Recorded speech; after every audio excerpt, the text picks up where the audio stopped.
ladies and gentlemen, welcome back to the channel. As always, it is Nick here, back with your daily crypto news and analysis. And today we are going to be talking about Stellar, aka XLM. So with that being said, I hope that you're all having a beautiful day or a beautiful night, wherever you guys are out there in the world. So there has been a lot of focus on tokenization and even institutions.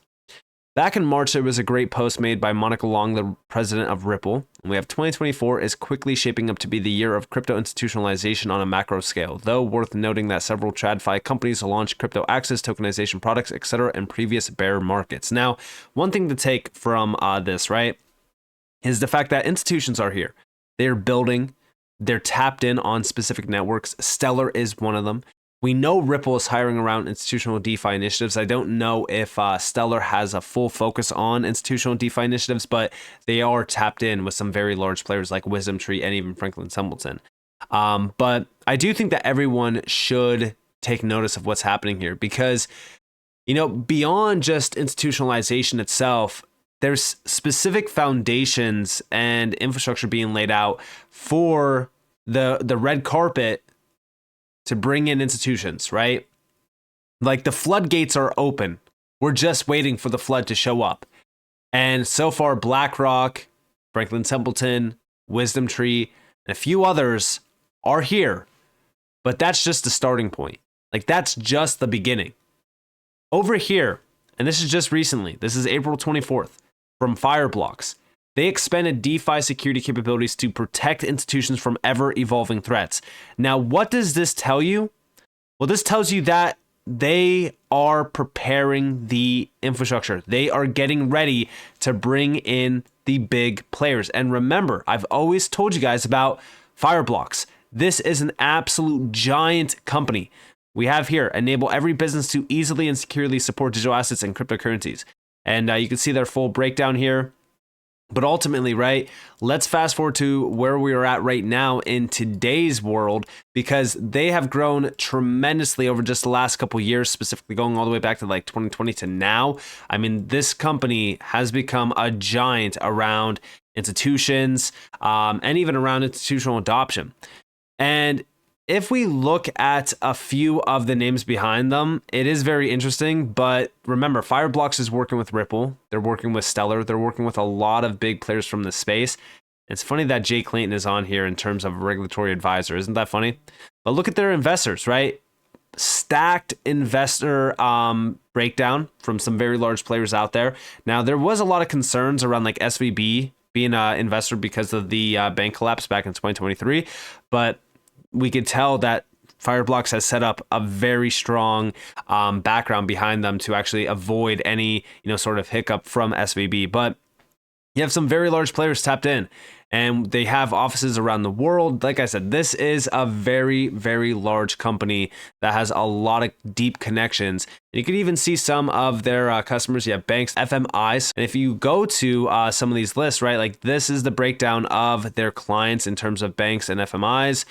You could also see the biggest financial institutions have used Fireblocks to go live in just months, not years.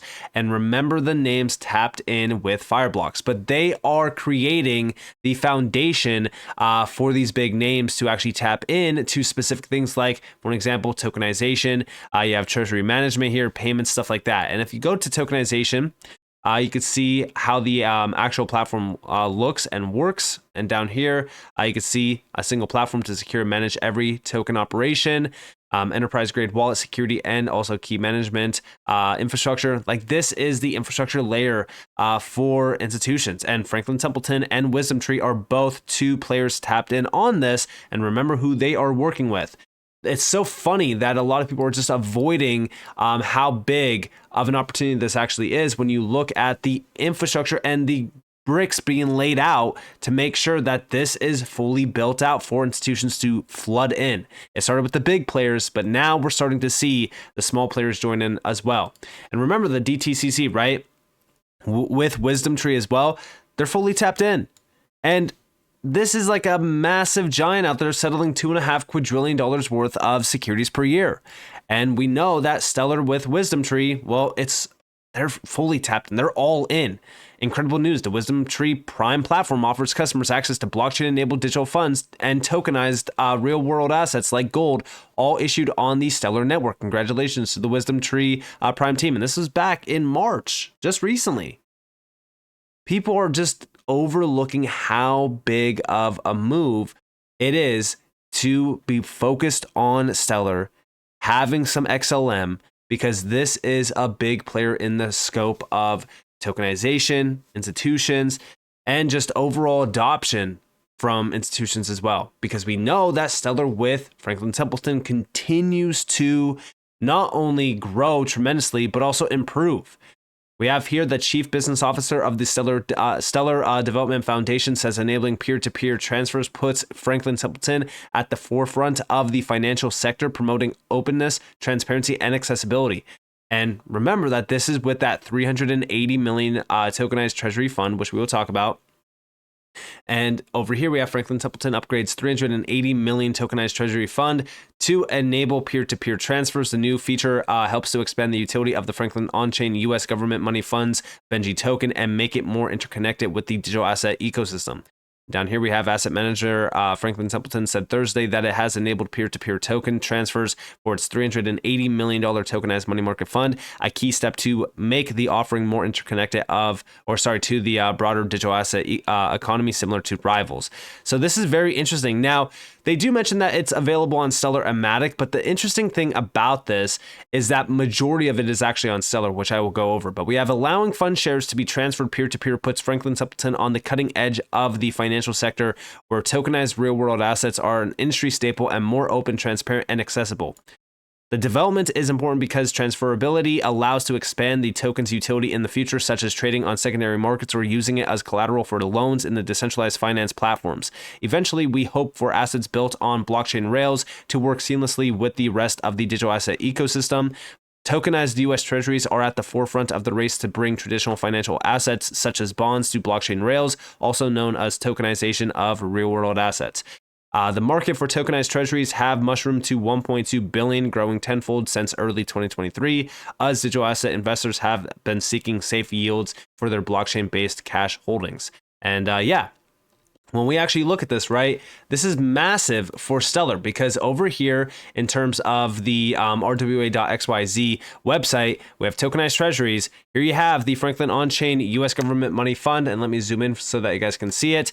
Stellar is accounting for 378 million out of the 380 million in terms of this actual money fund. So Matic is barely playing a key role here. They have 2.1 million. And they only have 2 holders of this. So when we look at how big this is for Stellar, it's massive. And also, everyone has been hinting at BlackRock. They've always been focused on BlackRock. Here you have the issuers, guys. Listen, Franklin Templeton is the largest one on this list outside of BlackRock, which has 304 million. Franklin Templeton has 380 million tied to it. So although, yes, network-wise, Ethereum has a large portion of this at 733 million. Stellar has 384.7 million. The issuer-wise, Franklin Templeton is still the largest player on this list, which is a very big thing to note. Now, outside of this, also in the Anchor directory, which is on and off ramps, this is Anchors connect the Stellar network to traditional banking rails so that all the world's currencies can interoperate on a single seamless platform.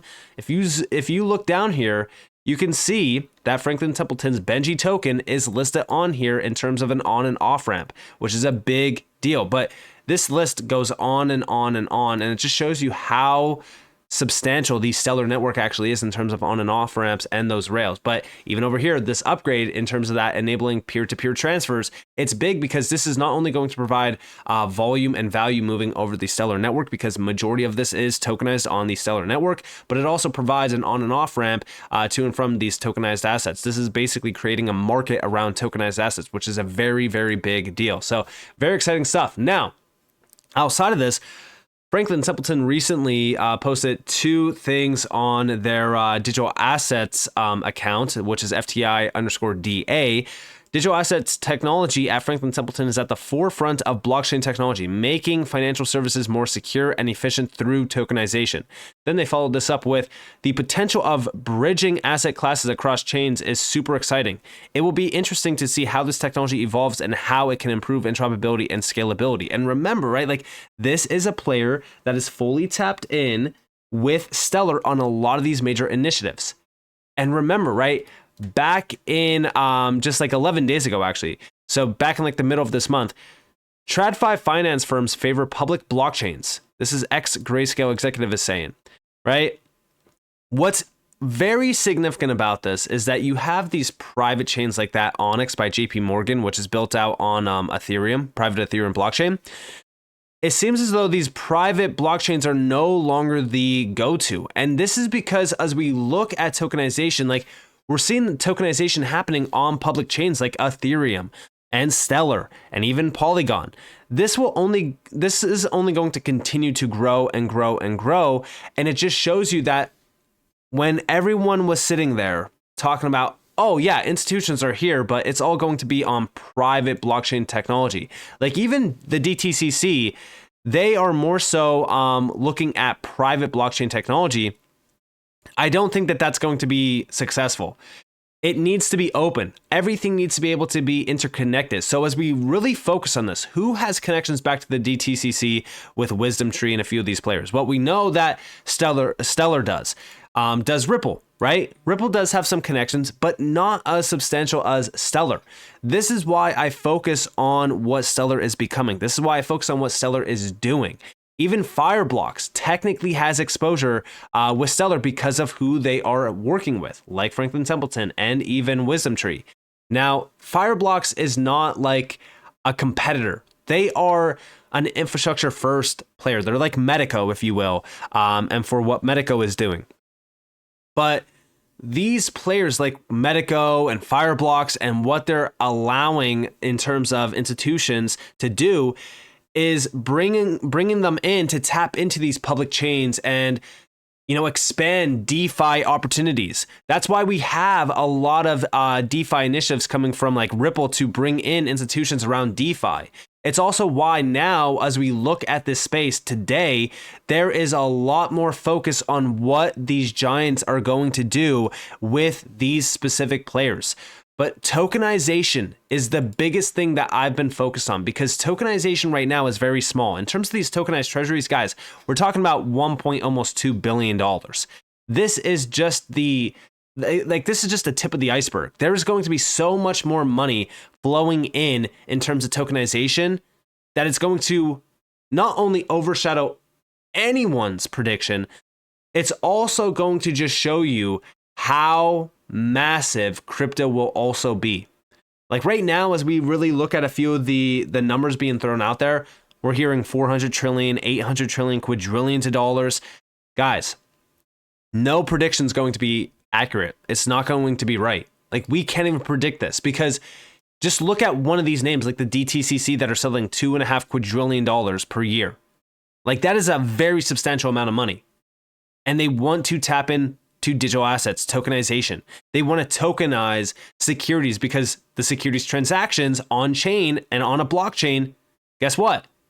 You have liquidity. You have efficiencies that are unlike anything else in the traditional world. This is why I look at this space right now and I'm focused on the players like Stellar that have those connections with the big players like Franklin Templeton, which by the way, has 1.6 trillion in total assets under management. Like these are big players. They're giants. You can look at some of the companies behind Franklin Templeton as well. Like, I don't think people realize how big some of these names are. Like I get it, right? BlackRock is a huge name. Everyone knows BlackRock, but Franklin Templeton gets so overlooked. But these are small players technically in the scope of what tokenization really will bring in, because we're talking about assets under management.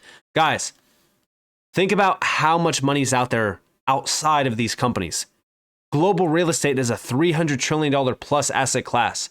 That will be on chain. We already know that real estate is coming soon on the rwa.xyz website.